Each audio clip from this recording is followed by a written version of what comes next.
My own daughter called me selfish in front of 30 people at my birthday dinner.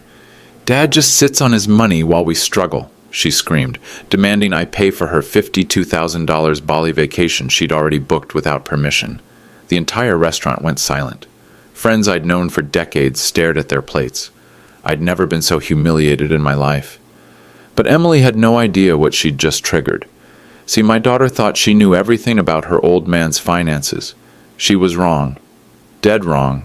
I'm Michael Patterson, retired construction owner from Ohio, and this is the story of how I taught my entitled daughter the most expensive lesson of her life. But before I tell you exactly how I turned the tables on my entitled daughter, let me know in the comments, have you ever had a family member publicly disrespect you like this? And what time is it where you're watching from? Don't forget to subscribe because you're not going to believe what happened next. I grew up with absolutely nothing in rural Ohio. My father worked the coal mines until black lung took him at 52. My mother sewed pieces in a factory, her fingers bloody from needles by the end of each shift. We lived in a 2-room house with newspaper for insulation and holes in the roof. I remember lying awake listening to my parents argue about groceries. $27 had to stretch 2 weeks. I wore shoes with cardboard soles until I was 16. My lunch was a mayonnaise sandwich if we were lucky. The smell of poverty stays with you. That musty dampness of old wood and leaking pipes. The taste of powdered milk and government cheese. The sound of your stomach growling during math class. When I turned 18, I joined the Army. Not for patriotism, for 3 meals a day and a warm bed. 4 years later, I came home with discipline, work ethic, and $57 to my name. I enrolled in trade school using my GI benefits. Concrete became my salvation. The weight of tools in my hands. The satisfaction of building something that would last longer than me. I swore I'd never let my kids live like that. Every morning at 5 a.m., I was on a job site somewhere. Weekends, holidays, didn't matter. I was building my way out of poverty one foundation at a time. Patterson Construction started in my garage with borrowed tools and a pickup truck that needed a jump start every morning.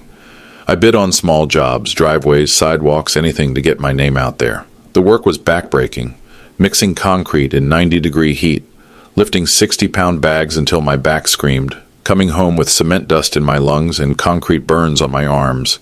But I had vision. Every small job was perfect. Every customer became a reference. Word spread that Michael Patterson didn't cut corners. Within 5 years, I was hiring crews. 10 years, I had my own equipment. 15 years, Patterson Construction had contracts with the city. I built foundations for schools where children would learn, office buildings where people would make their livings, houses where families would create memories. Every project mattered. Linda used to say I treated each job like it was for the president himself. She was right. My name was on that work. My reputation lived in that concrete. But what Emily didn't know was bigger than the business. While she was growing up, while I was working 16-hour days, I was quietly investing in something else. Something that would change everything about how she saw her father. The irony would be perfect. I met Linda at a church potluck in 1983. She was 26, teaching 2nd grade, with hands soft as velvet and eyes that saw past my work-stained fingernails. Our first date cost me $11, dinner at Denny's, and a movie. She ordered the cheapest thing on the menu.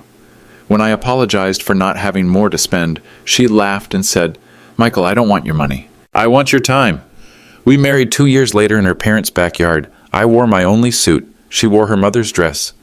The reception was potluck casseroles and a boombox playing country music. It was perfect. Emily came along in 1995, after 10 years of trying. Linda was 38, I was 41. We'd almost given up hope. The moment Emily was placed in my arms, I understood what I was working for. Not just money or success, legacy. I wanted to give my daughter everything I'd never had. Linda and I agreed on values, hard work, respect, gratitude. We'd teach Emily that nothing comes free, that character matters more than comfort. But Linda made me promise something before she died. Something that would guide every decision I made about Emily's future. Something that would determine how this story ends. October 15th, 2019. A Tuesday morning that started like any other. Linda left for school at 7:30. She kissed my cheek and said, "Pick up milk on your way home." The call came at 11:47 a.m., head-on collision with a drunk driver. She died instantly, they said. No pain. The funeral was standing room only. 300 people whose lives she'd touched. Former students, now adults, weeping for the teacher who'd believed in them. In the hospital, before they turned off the machines, I held her hand one last time. It was still soft, still warm. "Promise me," she whispered through the tubes and wires, "don't let Emily become one of those entitled kids who thinks the world owes them everything." I promised. "And Michael," her voice barely audible, "don't let her know about the properties until she's earned it. Money without character is dangerous." She also made me promise to protect what we'd built. Linda had known about my real estate investments from the beginning. She'd helped me choose the properties, review the contracts, interview the tenants. She understood that wealth without wisdom was worthless. 5 years later, standing in that restaurant listening to Emily scream about my selfishness, I realized I'd failed the first promise. Time to honor the second one. After Linda's funeral, I wasn't thinking straight. Grief hit me like a sledgehammer to the chest. Some mornings I couldn't remember if I'd eaten the day before. Emily was 24 then, working her first marketing job. She'd moved back home temporarily to help me cope. Really, she wanted someone to cook her meals and do her laundry. "Dad, I'm worried about your finances," she said one evening in December 2020. We were sitting in the living room where Linda used to grade papers. "You seem so overwhelmed by all the Michaels and accounts." Her concern felt genuine. I was overwhelmed, not by money but by everything else. The empty house, the silence, the smell of Linda's perfume still lingering in our bedroom. "Maybe I could help," Emily suggested. "You could add me to your credit card account, as an authorized user. That way, if there's ever an emergency, I can handle things." It seemed reasonable, responsible even. Linda would have wanted Emily to learn financial management. I thought I was teaching her. I was creating a monster. The application was simple. Emily Patterson, authorized user on Michael Patterson's account. Initial limit, $10,000 for emergencies only.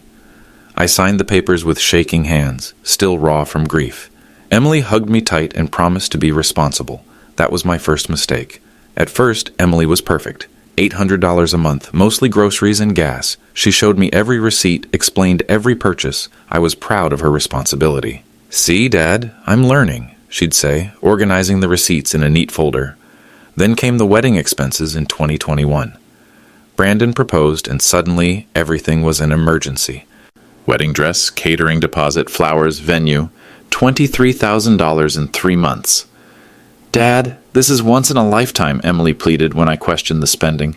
"Mom would have wanted me to have a beautiful wedding." She was right. Linda would have wanted that. So I raised the limit to $25,000 and told myself it was temporary. After the wedding, the emergencies continued. Car repair, apartment deposit, medical Michaels, always something. Each time Emily promised it was the last time. Each time she promised it was the last time. The limit crept up to $35,000, then $40,000, then $50,000. Each increase came with tears and promises and references to what Mom would have wanted. By 2024, Emily treated the credit card like her personal bank account. Weekend trips, designer purses, expensive restaurants. The girl who grew up clipping coupons was spending like a lottery winner. I'd created a financial monster, and I didn't know how to stop feeding it without looking like the villain. But the Bali trip would change all that. Brandon Hayes entered our lives like a smooth-talking storm. 31 years old, good-looking in that manufactured way, with a smile that never reached his eyes. He met Emily at a coffee shop in 2020, right after Linda's death. Perfect timing for a predator. Brandon had no steady job, no savings, no clear direction in life. What he did have was an expensive taste and a talent for making Emily feel like she deserved luxury. "You work so hard," he'd tell her. "You deserve nice things." Within 6 months, he was practically living at our house, eating our food, watching our TV, wearing clothes Emily bought him with my credit card. When Emily announced their engagement, Brandon shook my hand with confidence that felt rehearsed. "Sir, I promised to take good care of your daughter." But I noticed he never offered to pay for dinner. The wedding planning revealed Brandon's true colors. He pushed for the most expensive options at every turn. Premium bar, upgraded menu, designer flowers, always suggesting that Emily deserved the best. "Your dad can afford it," I overheard him telling Emily one evening. "Why should we settle for less?" After they married, Brandon moved in temporarily while they looked for their own place. That was 3 years ago. I didn't know Brandon was hiding something big, something that would make his manipulation even more disgusting. While Emily was growing up, while I was building Patterson Construction, I was quietly building something else, a real estate portfolio that would secure our family's future. It started in 1998 with a duplex on Maple Street. The seller was desperate. The price was right. I bought it with cash saved from concrete jobs. The rental income paid for itself in 3 years. So I bought another property. Then another. By 2010, I owned 3 rental houses, all generating steady monthly income. By 2020, when Linda died, the portfolio was worth nearly $800,000. Today, those same properties are worth $1.2 million. Every month, $12,000 in rental income flowed into accounts Emily knew nothing about. Clean, legal, documented income from hard-working tenants. The beautiful irony? One of those properties was Emily's house on Oak Street. Emily was paying me rent and didn't even know it. She thought she was independent, living in her own place with Brandon. Reality was different. She'd been my tenant for 3 years, renting from Patterson Properties, LLC. Linda had helped me structure it that way. "Let her think she's on her own," Linda said, "but protect her from bad decisions." The rental agreement was solid. Professional property management company handling collections. All legal, all documented. Emily had been violating her lease for 8 months by having Brandon as an unauthorized long-term guest. Time for her to meet her real landlord. The first real warning came in spring 2023. Emily called me at 7 a.m., crying hysterically. "Dad, we have an emergency. The kitchen flooded last night. Everything is ruined." My heart jumped. "Are you hurt? Is Brandon okay?" "We're fine, but Dad, we need $15,000 for repairs.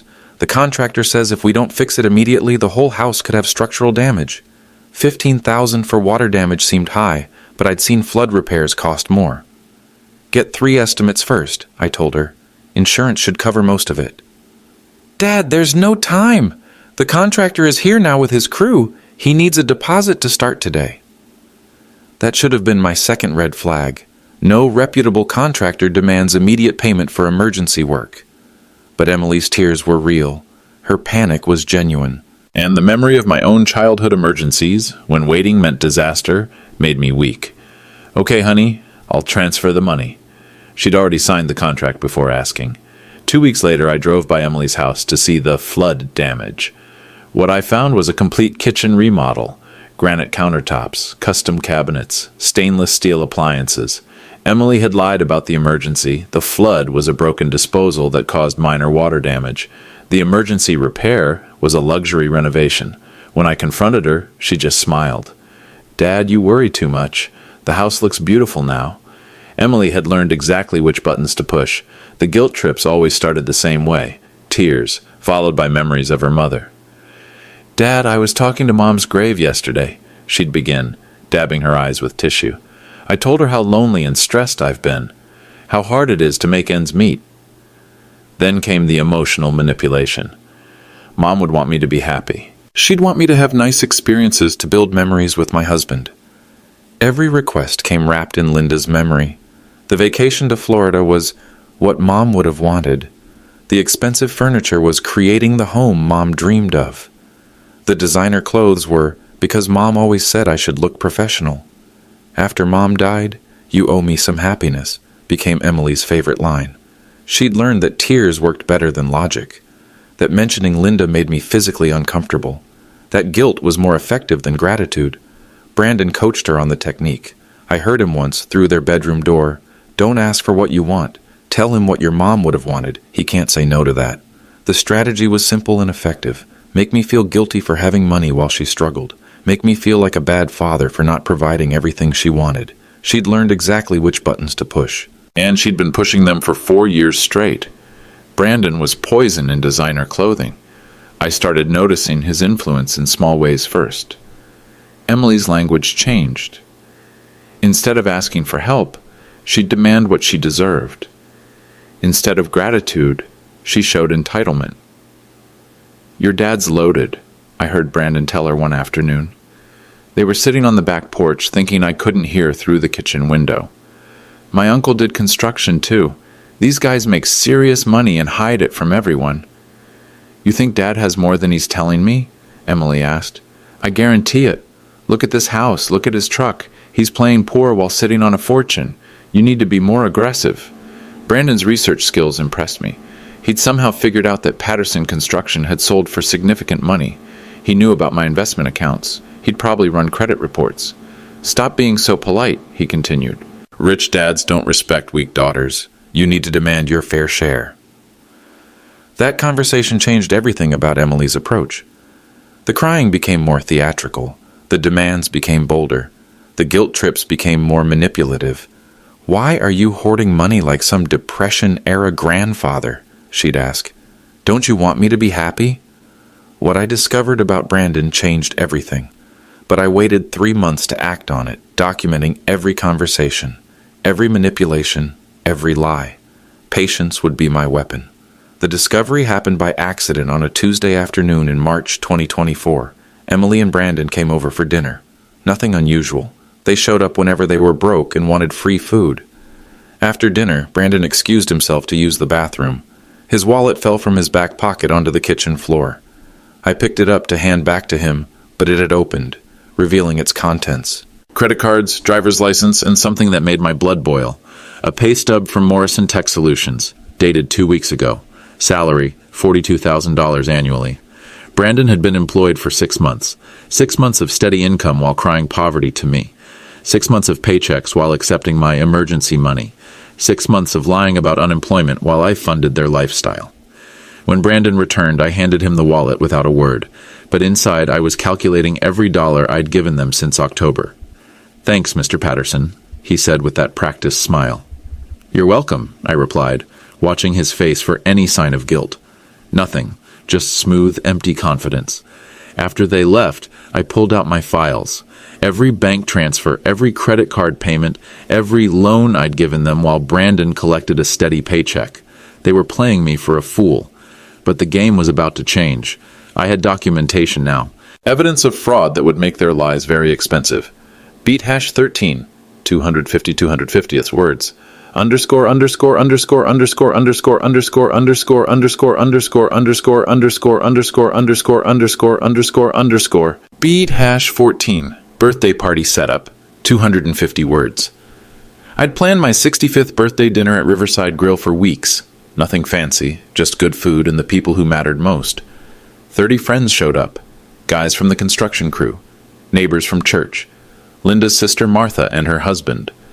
The Hendersons from next door who'd watched Emily grow up. Everyone brought stories about Linda. How she'd helped their kids with homework. How she'd organized meal trains for sick neighbors. How she'd made the world a little brighter just by being in it. I sat at the head of the table surrounded by people who'd known me for decades. People who'd watched me build my business from nothing. People who respected the work I'd done, the life I'd lived. Emily and Brandon arrived 20 minutes late. Emily wearing a dress that cost more than most people's rent. Brandon strutted in like he owned the place. Sorry we're late, Dad, Emily said, kissing my cheek. We were looking at travel brochures. Travel brochures, my first hint of what was coming. The dinner conversation was warm and comfortable. Stories about old construction jobs. Memories of Linda's cooking. Plans for upcoming holidays. I should have known it wouldn't stay that way. Emily kept checking her phone, texting someone. Brandon kept whispering in her ear. They were planning something. I had no idea this would be the night everything changed. But looking back, maybe part of me sensed it coming. Dessert was apple pie. Linda's recipe that Martha had made special for my birthday. The conversation was flowing, everyone relaxed and happy. Then Emily stood up and tapped her water glass with her spoon. Everyone, I have an announcement, she said with a bright smile. Brandon and I have decided to take our dream honeymoon. We're going to Bali. Polite applause from the table. That sounds wonderful, Martha said. The resort is absolutely gorgeous, Emily continued, pulling out her phone to show pictures. Private villa, infinity pool, spa treatments, private beach access. It's going to be magical. I felt a knot forming in my stomach. The total package is $52,000, Emily said casually, as if discussing the weather. We've already booked everything. The flight leaves next month. $52,000. The entire table fell silent. Emily, I said quietly, that's a lot of money. Oh, Dad, I know it seems expensive, but it's once in a lifetime. Brandon found this amazing deal. Normally it would cost $70,000. When I said no, her face changed completely. The smile disappeared.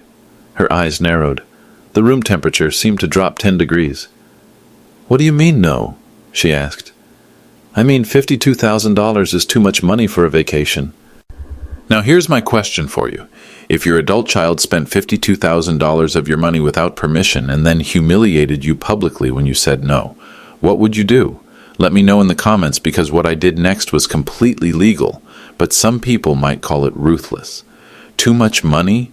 Emily's voice rose an octave. Dad, you're sitting on a fortune and you won't even help your own daughter be happy? I could feel 30 pairs of eyes watching us. The comfortable dinner conversation died completely. Emily, let's discuss this at home, I said quietly. No, I'm tired of discussing things privately while you make excuses. These people need to know what kind of father you really are. She turned to address the entire table. My father has more money than he knows what to do with, she announced, her voice carrying across the restaurant. He sold his business for hundreds of thousands of dollars. He lives like a miser while his own daughter struggles. The shame burned my cheeks like acid. Emily, please, Martha tried to intervene. Don't Emily please me, Aunt Martha. I work 40 hours a week and can barely afford rent. My husband has been unemployed for 8 months. We've been eating ramen noodles while Dad hoards his money like some Depression-era hermit. Every word was a knife. Every sentence was designed to humiliate me in front of people I respected. You don't care about my happiness, she screamed, standing over my chair now. You just sit on your money like a dragon guarding gold. Mom would be ashamed of how selfish you've become. The entire restaurant had stopped eating. Servers stood frozen by the kitchen door. Other diners pretended to look at their phones while listening to every word. 30 years of teaching respect, and this was the result. I sat perfectly still for 10 seconds that felt like 10 hours.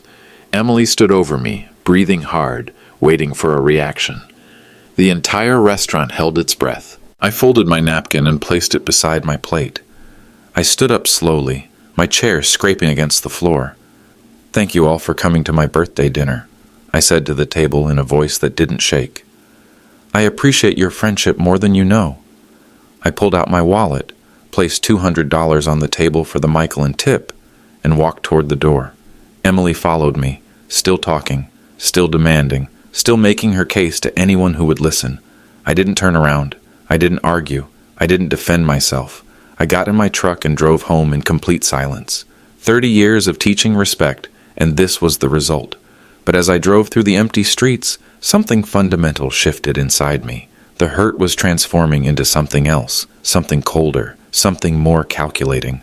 Linda's words echoed in my memory. Don't let her know about the properties until she's earned it. Money without character is dangerous. Emily hadn't earned anything. She'd proven that money without character was exactly what Linda had feared. Linda didn't want me to be a doormat. Time to stop being one. The dashboard lights illuminated my hands gripping the steering wheel. Empty roads stretched ahead, yellow lines disappearing into darkness. For 30 years, I'd been the father who said yes. Yes to dance lessons. Yes to college tuition. Yes to the expensive wedding.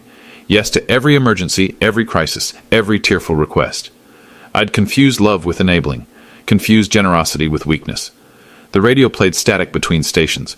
I turned it off, preferring silence to sort through my thoughts. Linda's real deathbed wish hadn't been about money. It had been about character. She'd seen what I was too blind to notice. Our daughter was becoming entitled, selfish, demanding. Don't let her become one of those entitled kids who thinks the world owes them everything. I'd failed that promise completely. Emily thought she could humiliate me publicly and still get her way. She thought tears and manipulation would work like they always had. She thought wrong. My phone buzzed with text messages. Probably Emily. Probably more demands disguised as apologies.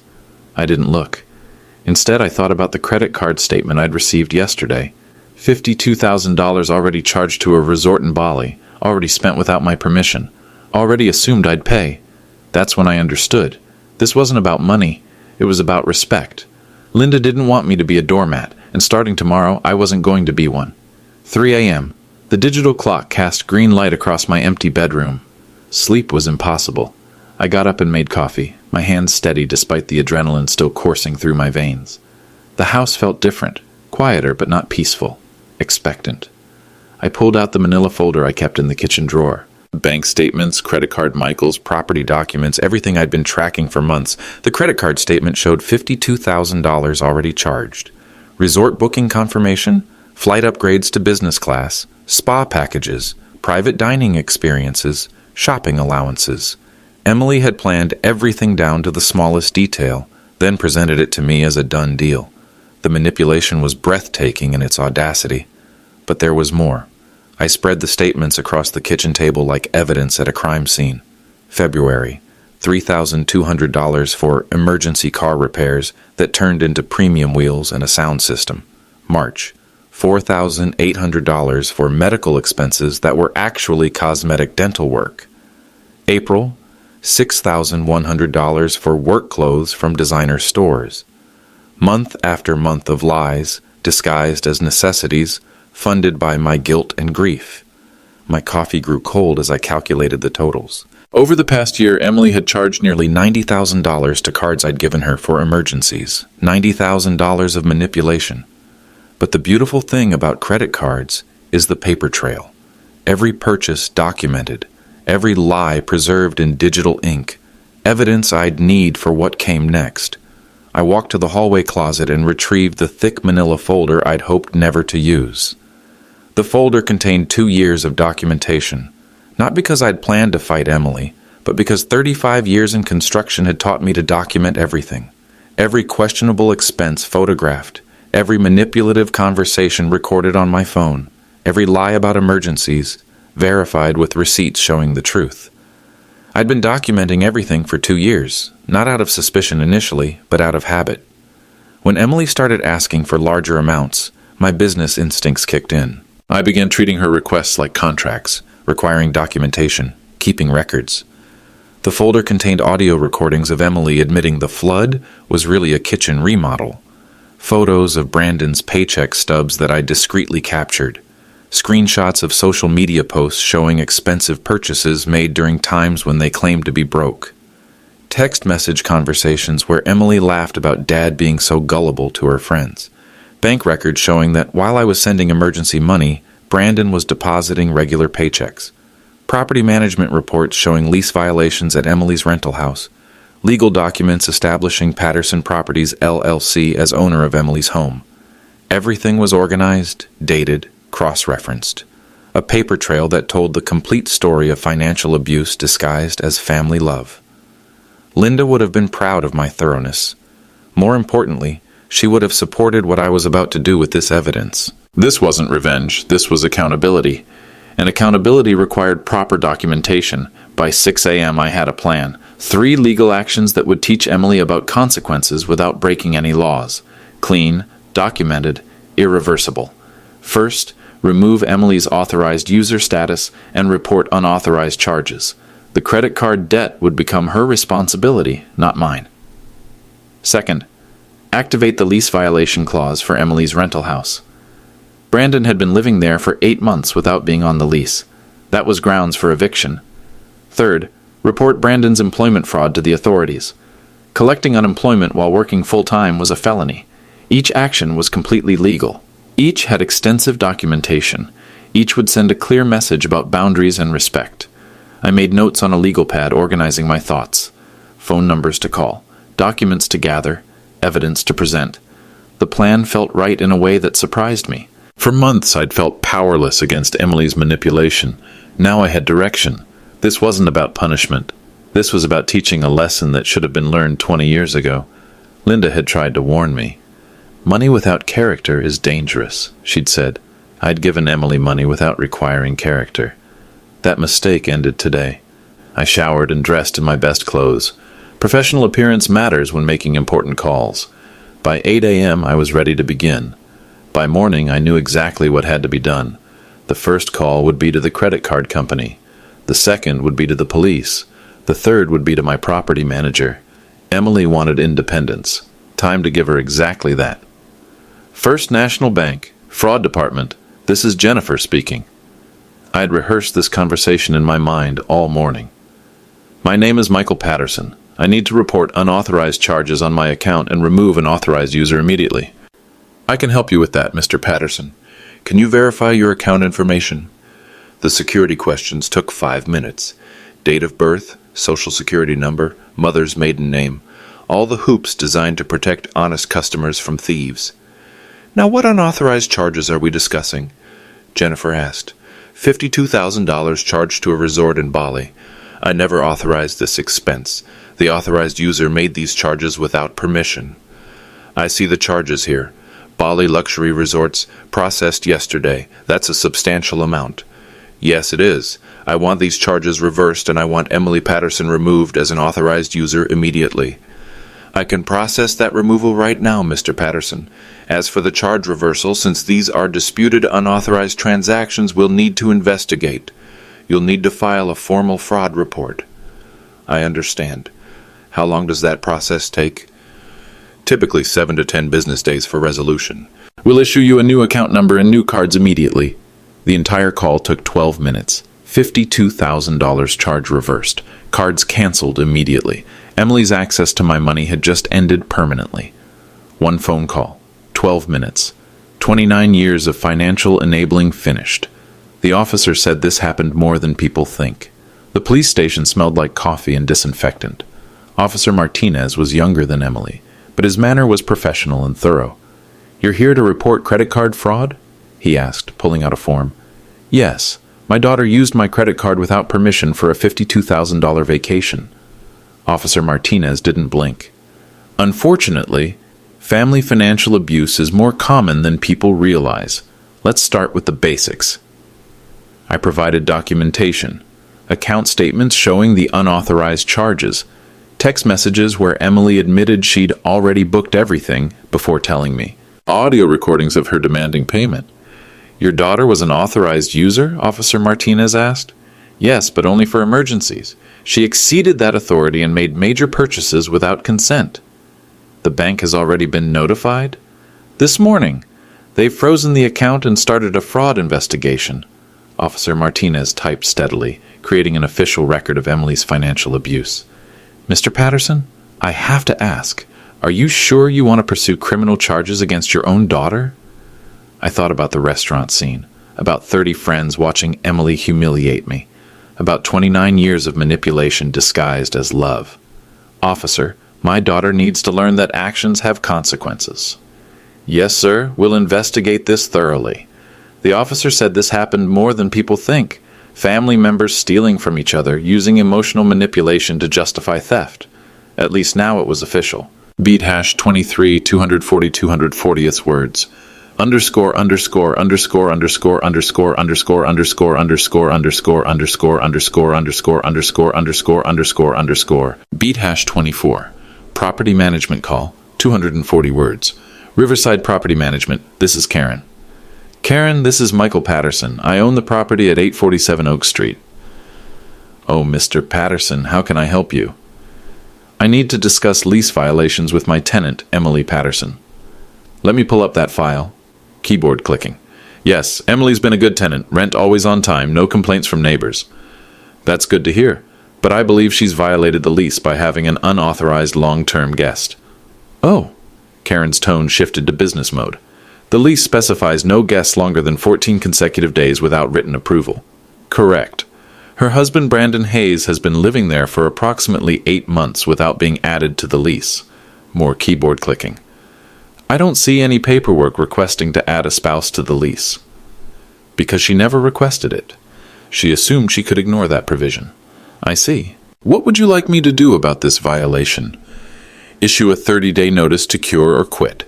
Either Brandon gets properly added to the lease with the required credit check and additional deposit, or they need to find new housing.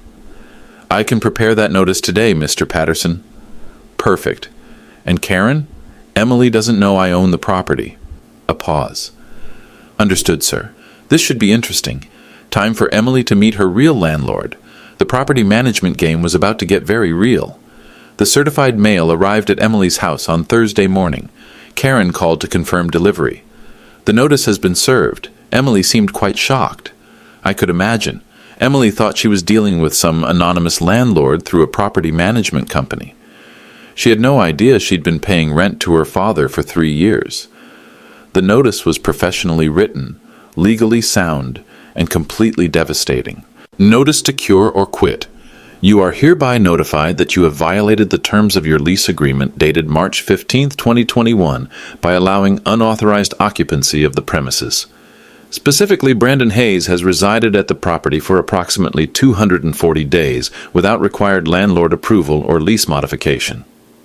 You have 30 days to remedy this violation by either removing the unauthorized occupant or obtaining written permission for additional tenancy, including required application, credit check, and security deposit. Failure to cure this violation within 30 days will result in termination of tenancy and eviction proceedings.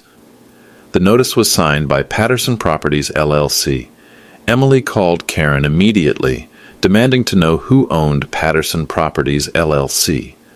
I'm sorry, but ownership information is confidential, Karen responded professionally. She'd been violating her lease for 8 months, living with Brandon without permission, assuming no one would notice or care about the technicalities. Time for Emily to learn that contracts have meaning, even family contracts, especially family contracts. Morrison Tech Solutions had a friendly receptionist and a very concerned human resources department. Mr. Patterson, thank you for bringing this to our attention, said Sarah from HR. We take employment fraud very seriously. I'd called them pretending to be a concerned citizen who'd discovered someone collecting unemployment while working. I have documentation showing Brandon Hayes has been employed with your company since October 2023, but he's also been collecting unemployment benefits. That's a serious allegation. Can you provide evidence? I have photographs of his pay stubs and documentation of his unemployment claims. We'll need to investigate this internally. If Mr. Hayes has been working while claiming unemployment, that's fraud against both the state and our company. What happens in cases like this? Immediate termination and referral to authorities for prosecution. The state doesn't take kindly to double-dipping. Within hours, Brandon received a call asking him to come to the office immediately. By afternoon, he was unemployed and under investigation. Brandon had been double-dipping for months, collecting unemployment benefits while earning $42,000 annually. The math was simple. He'd stolen approximately $18,000 from the state while manipulating me for additional money. The authorities were very interested in Brandon's creative approach to income maximization. Criminal fraud charges were likely. Restitution was guaranteed. Brandon's reputation and marriage were about to become very complicated. By Friday afternoon, I had created an airtight case.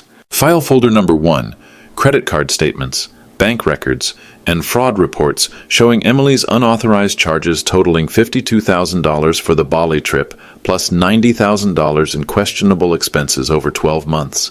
File folder number 2, property records, lease agreements, and violation notices proving Emily had been unknowingly renting from me while violating occupancy terms.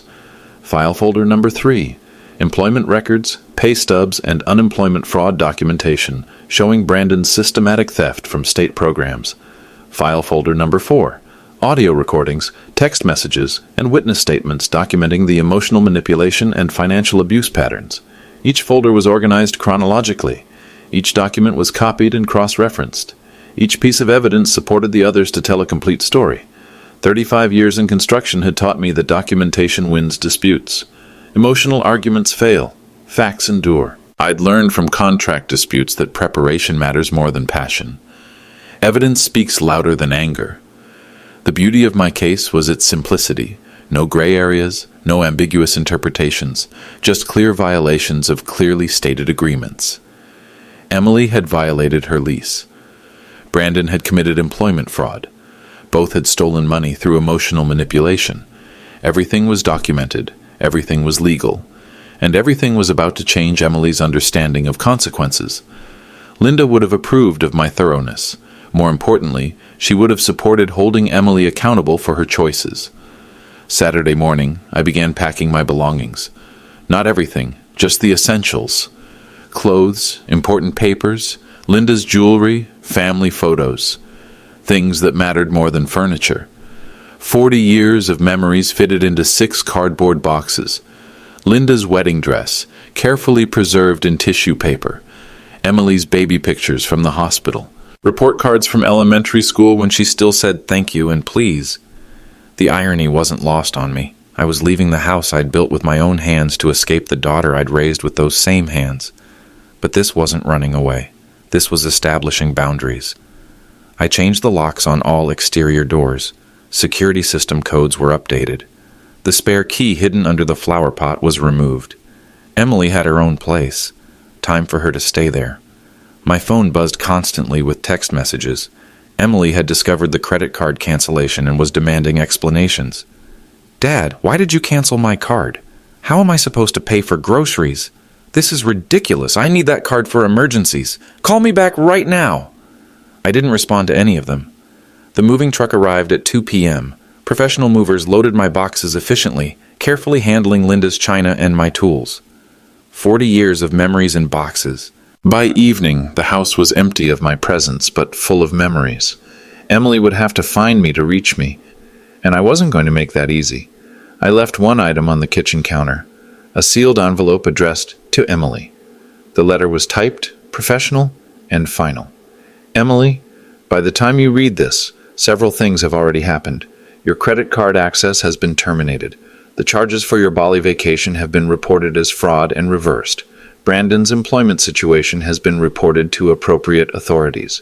You are also in violation of your rental lease and have 30 days to remedy the situation or face eviction proceedings. This is not revenge. This is accountability. For 29 years, I have provided for your needs and many of your wants. I paid for your education, your wedding, your emergencies, and your luxuries. In return, I asked only for respect. Last Tuesday, you decided to humiliate me publicly rather than accept reasonable boundaries about money. You demanded payment for a vacation you had already booked without permission. You called me selfish while standing on money I had provided. Your mother made me promise 2 things before she died. Don't let you become entitled, and don't let you know about our wealth until you've earned it through character. I failed the first promise. I won't fail the second. When you can demonstrate genuine respect, gratitude, and financial responsibility, we can discuss rebuilding our relationship. Until then, you are on your own. Respect is earned, not inherited. Your father, Michael Patterson. The envelope seal felt final. The letter said everything that needed saying without emotion or ambiguity. Emily would understand the message clearly. The apartment complex on Riverside Drive was clean, modern, and anonymous. Perfect for a fresh start. Unit 314 had 2 bedrooms, updated appliances, and no memories. The walls were neutral beige, the carpet was spotless, and the silence was peaceful. I registered a new phone number, updated my address with the bank, and notified the post office to forward mail. Emily's attempts to reach me would fail. Her manipulation tactics required access. The apartment felt like freedom. No more unexpected visits demanding money. No more guilt trips about mom's wishes. No more emotional manipulation disguised as family obligation. I set up Linda's photograph on the dresser and unpacked my tools in the spare bedroom. The essential things, the things that mattered. My new neighbor, Mrs. Chen, introduced herself while I was moving boxes. 70s, recently widowed, kind eyes that understood loss. "Starting over is hard," she said simply. "Yes, ma'am, it is.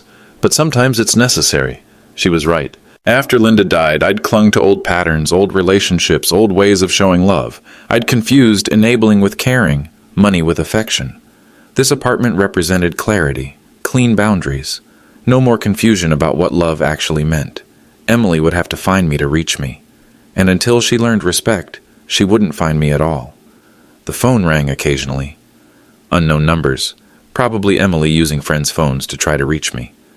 I let them all go to voicemail. Silence was teaching its own lesson. Emily discovered the credit card cancellation at the grocery store checkout on Sunday morning. "I'm sorry, ma'am, but this card has been declined," the cashier said. Emily tried 3 different cards. All declined. The phone calls started immediately. 20 missed calls in the first hour. Voice messages growing increasingly frantic. "Dad, what's going on? Why aren't my cards working? This is ridiculous. I have groceries in my cart." "Call me back right now," but I was unreachable. New phone number, new address, new boundaries. By afternoon, Emily had contacted the credit card company directly. The news was devastating. Account closed due to fraud investigation. All authorized users removed. Charges for Bali vacation reversed and under dispute. Emily's financial independence had just become very real. No more daddy's credit cards, no more emergency fund, no more manipulation tactics that led to immediate money. 20 phone calls went straight to voicemail. She contacted relatives, old friends, anyone who might have my new number. No one had it. Martha, Linda's sister, finally called Emily back. "Emily, your father called me yesterday. He asked me not to share his contact information. He said you needed to learn independence." "That's insane! He's my father!" "Yes, honey. And you're a grown woman with a job and a husband. Maybe it's time to act like it." Reality was starting to sink in. Tuesday morning brought another shock. Sheriff's deputy at the door with official paperwork. "Emily Patterson, you're being served with a notice regarding your rental property." The eviction notice was professional, legal, and completely unexpected. "There must be some mistake," Emily told the deputy. "I pay my rent on time every month." "Ma'am, this is about unauthorized occupancy, not late payments." Emily read the document 3 times before understanding hit her. "Patterson Properties, LLC," she said aloud. "Who owns Patterson Properties, LLC?" She called the property management company immediately. "This is Emily Patterson at 847 Oak Street. I received an eviction notice from Patterson Properties, LLC. I need to know who owns this company." "I'm sorry, Miss Patterson, but ownership information is confidential." "Confidential? I'm the tenant. I have a right to know who my landlord is." "Actually, ma'am, you don't. Many property owners use LLC structures to maintain privacy." Emily's mind raced. Patterson. Her father's name was Patterson. She'd been paying her father rent for 3 years. The realization hit like cold water. Her independent life had been subsidized all along.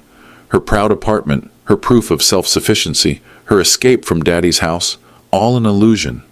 She'd been living in her father's property while demanding money for emergencies. The irony was perfect and devastating. She finally understood the word humiliation.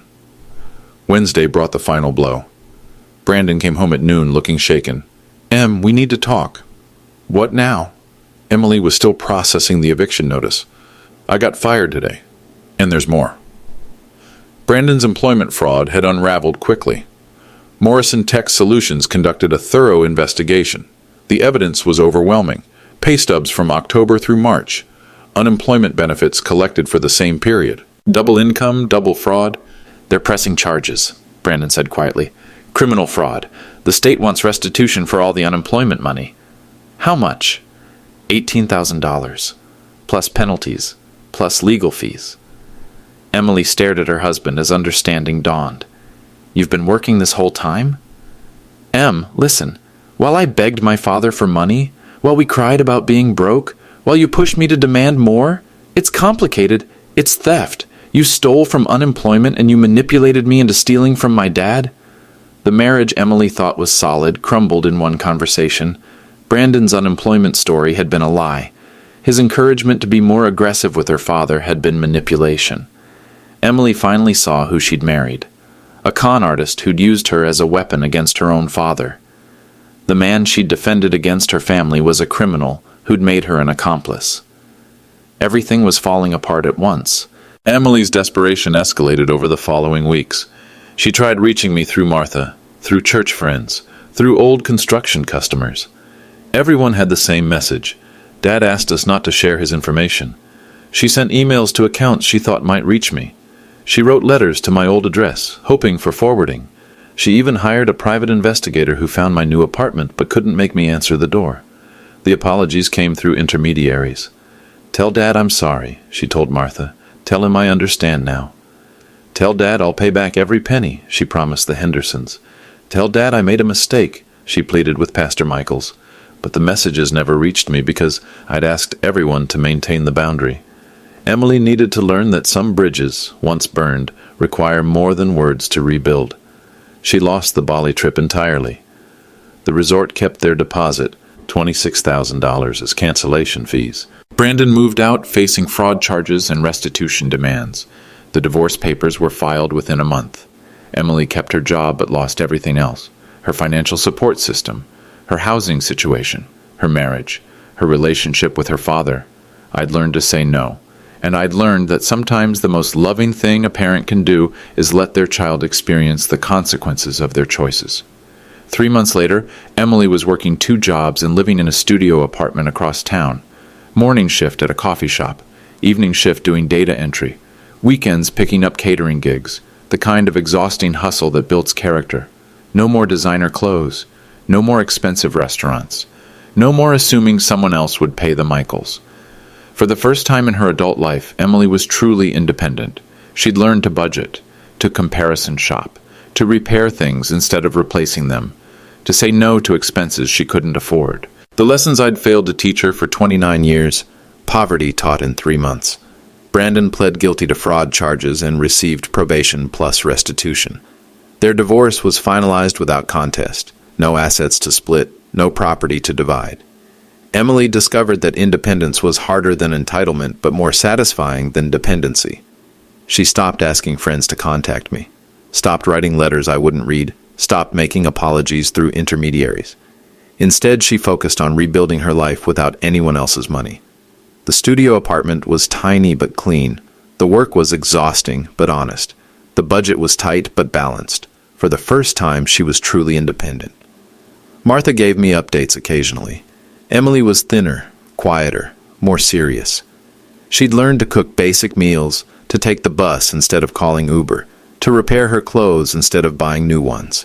She was learning what I'd tried to teach her through words. The letter arrived on a Tuesday in June, 3 months after I'd moved out. My name on the envelope written in Emily's careful handwriting. No return address. Inside, 2 pages of notebook paper, handwritten, with obvious tear stains.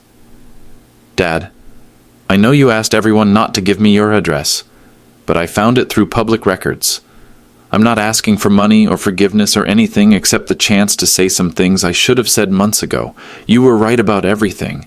Brandon was using me to get to your money. I was using guilt and manipulation to avoid real responsibility. The Bali trip was selfish and expensive and completely inappropriate. I humiliated you in front of your friends because I thought tears would work like they always had. I treated you like an ATM instead of the father who sacrificed everything to give me opportunities you never had. Mom would be ashamed of who I became, but I think she'd be proud of who I'm becoming now. I work 60 hours a week. I budget every dollar. I pay my own rent and buy my own groceries and fix my own problems. I finally understand the difference between love and enabling. I don't expect you to contact me. I don't expect forgiveness or reconciliation or anything except the chance to say thank you. Thank you for loving me enough to let me fail. Thank you for teaching me that actions have consequences. Thank you for showing me that respect must be earned. I love you, Dad. Emily. I kept Emily's letter on my kitchen table for a week, reading it every morning with coffee. The handwriting was the same, but the words were different. No demands, no manipulation, no guilt trips or emotional blackmail. Just honesty and growth, and something that sounded like actual respect. Linda's photograph watched from the dresser as I made my decision. I called Emily's number, the one Martha had given me months ago. Hello? Emily's voice was cautious. It's Dad. Silence, then quiet crying. I got your letter, I said. I meant every word. I know you did. That's why I'm calling. We talked for an hour. About work, about responsibility, about the lessons that only struggle can teach. I'd like to see you, I said finally. I'd like that too. We met at a diner downtown. Emily looked older, thinner, more serious. She ordered the cheapest item on the menu and left the waitress a generous tip from crumpled dollar Michaels. She'd learned what I'd tried to teach her for 29 years. Money is earned, respect is earned, love is expressed through actions, not words. We're rebuilding our relationship slowly, carefully, on a foundation of mutual respect instead of financial dependence. Sometimes the quietest lessons are the loudest, and sometimes the most loving thing a parent can do is let their child discover their own strength. Emily finally understands both lessons now.